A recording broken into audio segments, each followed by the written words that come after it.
ሰላም እንደምን አላችሁ ውድ ተመልካቾቼ?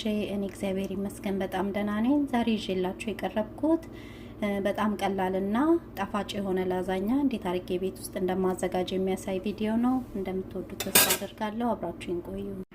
ላዛኛውን ለመስራት የላዛኛ ፓስታ ያስፈልገናል። ውሃ እናፈላና ጨው እንጨምርበታለን። ፓስታውን ከመጨመራችን በፊት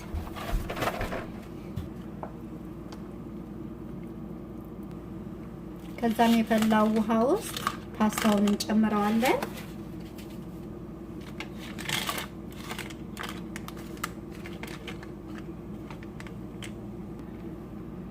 ሙሉ ለሙሉ እንደዚህ ውሃ ውስጥ ከገባልን በኋላ ለ8 ደቂቃ የሚሆን እናበስለዋለን። አሁን ይበቃዋል። ውሃውን እናጠፋውና ቀዝቃዛ ውሃ እናፈስበታለን።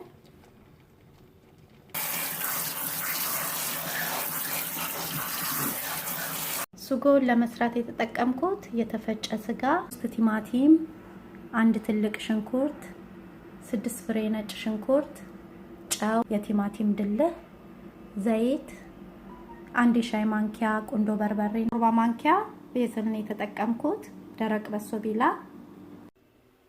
በመጀመሪያ ሽንኩርቱን በዘይት አበስለዋለሁ።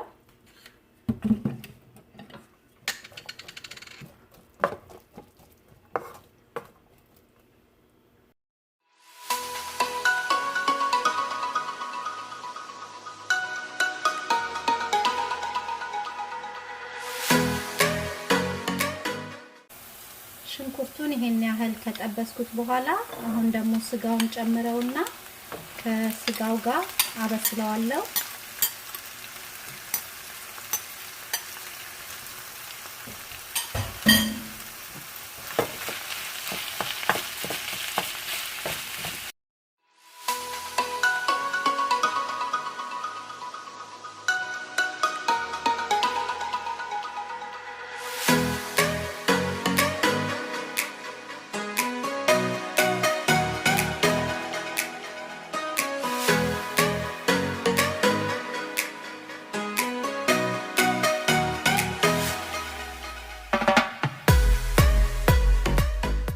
ቲማቲሙን እንጨምረውና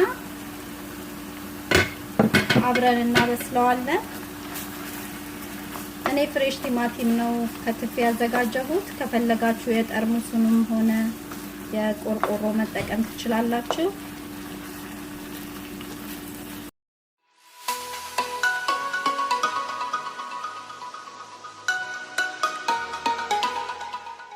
አሁን ነጭ ሽንኩርቱን እጨምረዋለሁ።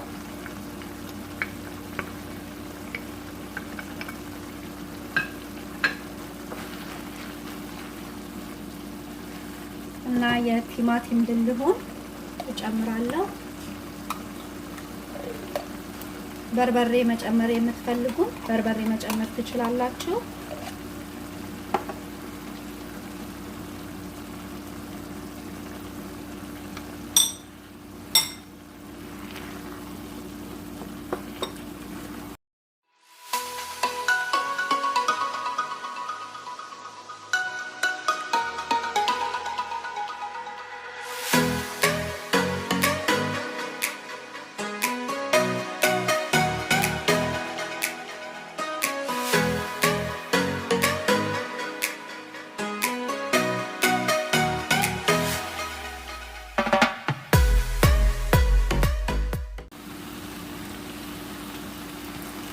ቁንዶ በርበሬውን እጨምረዋለሁ እና ቤዝሉን እጨምረዋለሁ። እኔ በሶ ቢላና ቁንዶ በርበሬ ብቻ ነው የተጠቀምኩት። እናንተ የፈለጋችሁትን የምትወዱትን ቅመም መጨመር ትችላላችሁ።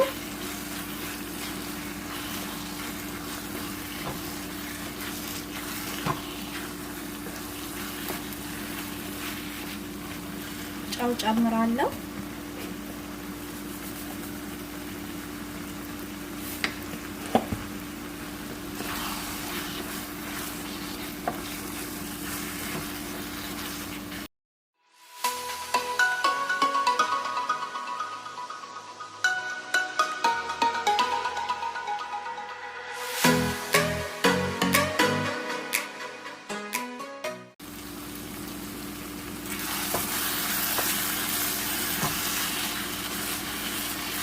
እሺ አሁን ስጎ ይበቃዋል።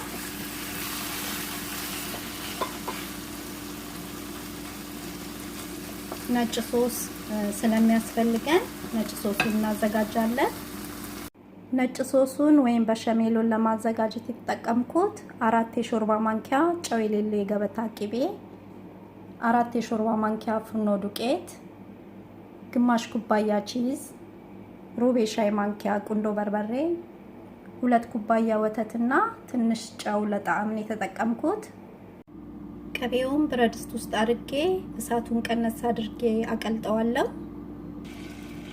እንዲህ ሲቀልጥልን ፍርኖ ዱቄቱን ጨምረን አብረን እናዋህደዋለን።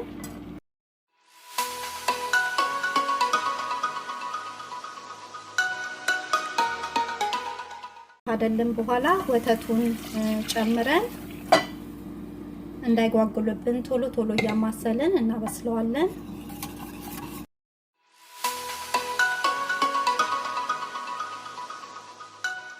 ፈር ሲልልን ጨውና ቁንዶ በርበሬ እንጨምራለን።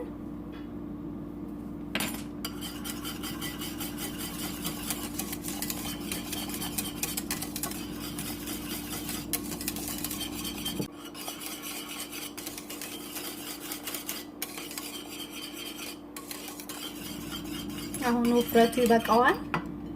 ቺዙን ጨምርና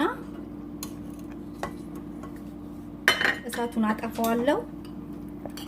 እንቁላል መጨመር የምትፈልጉ ትንሽ ቀዝቀዝ ሲል እንቁላል መጨመር ትችላላችሁ።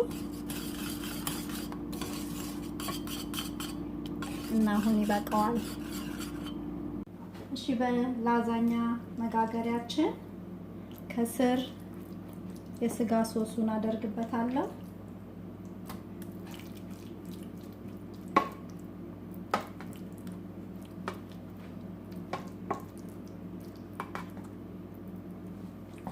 ከዛም የቀቀልነውን ፓስታ እናነጥፍበታለን። ከፓስታው ላይ የስጋ ሶሱን ከዛ የነጭ ሶሱን ከዛ ፓስታ እያደረኩኝ እደራርበዋለሁ ማለት ነው።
መጨረሻው ላይ ከላይ በቺዝ እንሸፍነዋለን።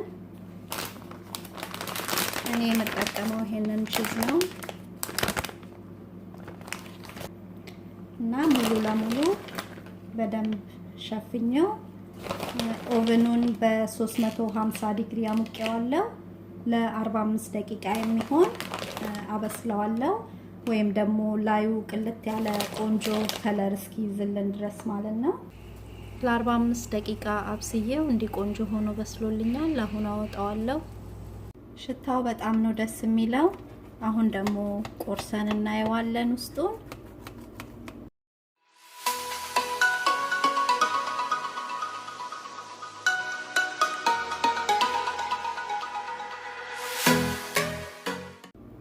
ይሄንን ይመስላል። እናንተም በየቤታችሁ ሞክሩት፣ በጣም ትወዱታላችሁ። ይሄን ቪዲዮ ከወደዳችሁት ላይክ፣ ሼር አድርጉ። አስተያየትም ካላችሁ ጻፉልኝ እና በሌላ ቪዲዮ እስከምንገናኝ እግዚአብሔር ሰላም በያላችሁበት ይብዛላችሁ። ደህና ቆዩ።